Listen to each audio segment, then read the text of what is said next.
Viewers, ఇవాళ నేను పెసరట్టు నా స్టైల్లో డిఫరెంట్గా చూపిస్తున్నాను, చూసేయండి. సో దానికోసం నేను ఒక కప్పు పెసలకి ఒక 2 to 3 టేబుల్ స్పూన్ బియ్యం వేసుకొని ఓవర్ నైట్ నానబెట్టుకున్నాను. బియ్యం ఎందుకంటే క్రిస్పీనెస్ కోసం.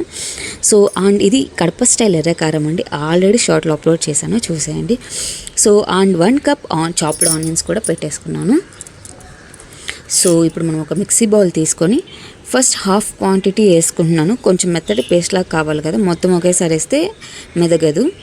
సో హాఫ్ క్వాంటిటీ వేసుకొని బాగా మిక్సీ చేసుకుందాం, మెత్తటి పేస్ట్ అవ్వాలండి.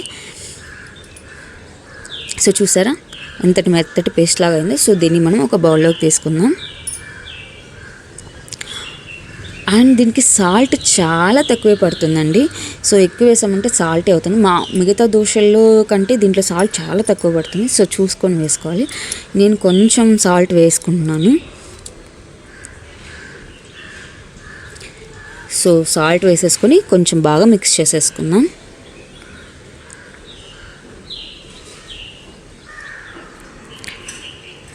సో ఇప్పుడు ఒక ప్యాన్ పెట్టుకొని దాంట్లో 2 to 3 టేబుల్ స్పూన్ ఆయిల్ వేసుకొని ఆవాలు జీలకర్ర వేసుకొని చాప్డ్ ఆనియన్స్ వేసుకుంటున్నానండి.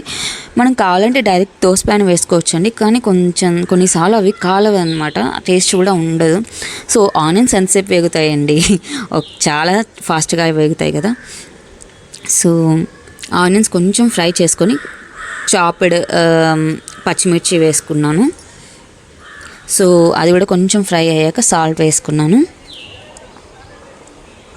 సో మూత పెట్టుకొని ఒక 2 to 3 సెకండ్స్.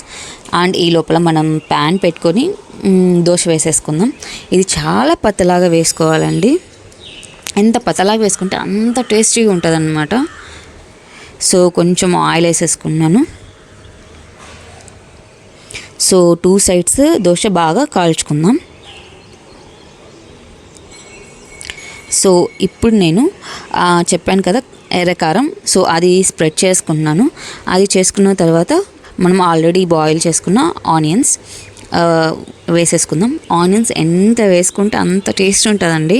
ఒకసారి నేను చెప్పినట్టు ట్రై చేయండి. ఇలాగ అస్సలు మీరు 1-2 తినాలనుకున్న వాళ్ళు 3 తినేస్తారు, అంత టేస్ట్ ఉంటుంది. సో ఇది కడప స్టైల్ పప్పల పొడి అండి, ఇది కూడా షార్ట్లో ఉంది, చూసేయండి. ఇది కూడా వేసేసుకుంటున్నాను.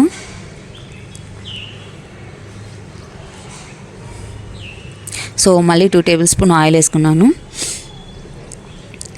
సో ఇవి తురుముకున్న అల్లం అండి, కొంచెం వేసుకుంటున్నాను. పెసరట్లో అల్లం సూపర్ ఉంటుంది కదా, సో అందుకే.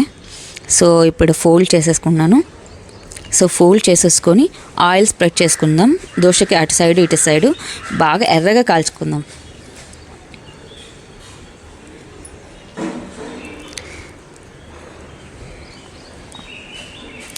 సో 2 సైడ్స్ బాగా కాల్చుకుందాం.